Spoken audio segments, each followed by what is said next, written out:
Friends, आज मैं आपको बताऊंगा कि बकरे बकरियों को यदि मीठा सोडा खिलाने के नुकसान। यदि आप अपने बकरे बकरियों को यदि मीठा सोडा दे रहे हैं तो उसके नुकसान भी आपको पता होना बहुत ज़्यादा ज़रूरी है। यदि आपको ये नहीं पता कि मीठा सोडा बकरियों में नुकसान भी बहुत ज़्यादा कर सकता है, कौन सी स्थिति में करता है, क्या करता है, बहुत इस तरह के मेरे पास कमेंट्स और मैसेज आ रहे थे कि सर बकरे बकरियों में जो मीठा सोडा होता है वो फ़ायदा ही फ़ायदा करता है क्या, नुकसान भी कर सकता है क्या?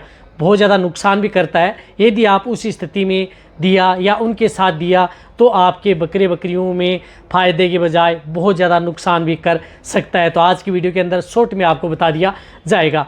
वीडियो लंबी शॉर्ट में होगी। रही बात जो इस चैनल पर अभी नहीं जुड़े हैं, जितने भी जो भेड़ पाला बकरी, और पहले आप इस चैनल को सब्सक्राइब कर लें, साथ में बेल आइकन और वाला ऑप्शन दबाएं, क्योंकि इस चैनल पर आपको सही जानकारी के साथ भेड़ बकरियों की बारे में बताया जाता है। यदि आप अपनी भेड़ बकरियों में जो मीठा सोडे का प्रयोग करते हैं तो एक और बात बताना चाहता हूं, जैसे आप वजन बढ़ाने के तौर पर जो आप अपने बकरे बकरियों को प्रोटीन युक्त जो दाना मिश्रण देते हैं, प्रोटीन युक्त आहार देते हैं या पाउडर देते हैं जिसमें प्रोटीन पाउडर हो, उस स्थिति में यदि आप अपने बकरे बकरियों को साथ में उसमें जो मीठे सोडे का यदि आप प्रयोग करते हैं तो प्रोटीन जो पाउडर हैं आपके बकरे बकरियों में रिजल्ट ना के बराबर देते हैं, यानी उनका रिजल्ट आपके बकरियों में नहीं मिल पाता है।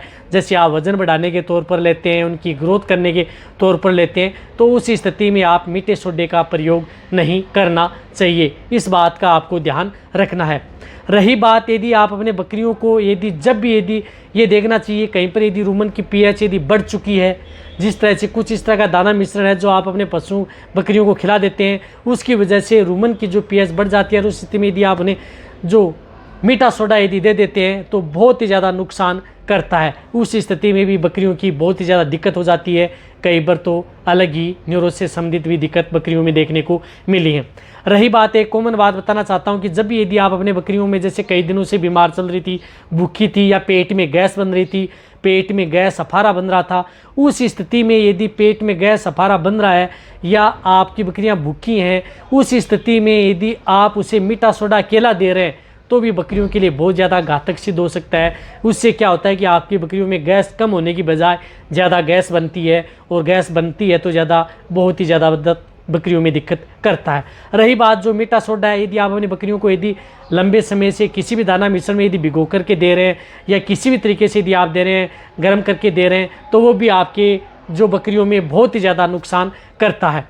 रही बात, जब भी यदि मीठे सोडे का प्रयोग उस स्थिति में किया जाता है कि जब भी यदि आपकी बकरियों में यदि अच्छा रिजल्ट लेना है तो तुरंत आपने अपने मीठे सोडे को किसी भी पानी में घोल करके या किसी भी दाना मिश्रण में मिला करके तुरंत आप अपनी बकरियों को खिला देना चाहिए, तो उस स्थिति में फ़ायदा करता है। लेकिन जो मैंने स्थिति बताई है उस तरह की स्थिति में यदि आप देंगे तो अकेला। रही बात, एक और बताना चाहता हूँ कि ये नहीं है कि आप अपने बकरियों को मीठा सोडा खिला करके बहुत ज़्यादा मोटा तगड़ा या कई तरह की बीमारियों से बचा सकते हैं। इसके साथ साथ में बहुत इस तरह के साइड इफ़ेक्ट भी देखे गए हैं जो रूमन से संबंधित। तो आपको ध्यान रखना है, जो बकरे बकरियों को वज़न लेने के तौर पर जो प्रोटीन युक्त आहार दाना मिश्रण दे रहे हैं उनके साथ आप कम मिलाएं या ना ही दें, और यदि आपको देना ही होता है तो सप्ताह में 1 या 2 बार दे सकते हैं, लेकिन उसके साथ आप कंटिन्यूटी न मिलाएं, चाहे 1 ग्राम भी न दें। इस बात को ध्यान रखना है। रही बात, यदि आप अपने बकरे बकरियों को जो मैंने बताई है उस तरह से स्थिति में आप न दें, वरना ये मीठा सोडा नुकसान भी करता है, जो ये कॉमन है। रही बात साइंटिफिक तरीके से जाऊँ तो इसके अदर भी साइड इफ़ेक्ट हैं, वह आने वाले समय में आपको एक लॉन्ग वीडियो लेकर के आऊँगा, उसमें फ़ायदे के साथ नुकसान भी बताऊँगा। वह वीडियो आपको आने वाले समय में जल्दी मिल जाएगी। तो वीडियो जितना हो सकता है भेड़ पालक बकरी पालक उनके साथ शेयर करें। इसी तरह से वीडियो देखते रहें। थैंक्स, धन्यवाद।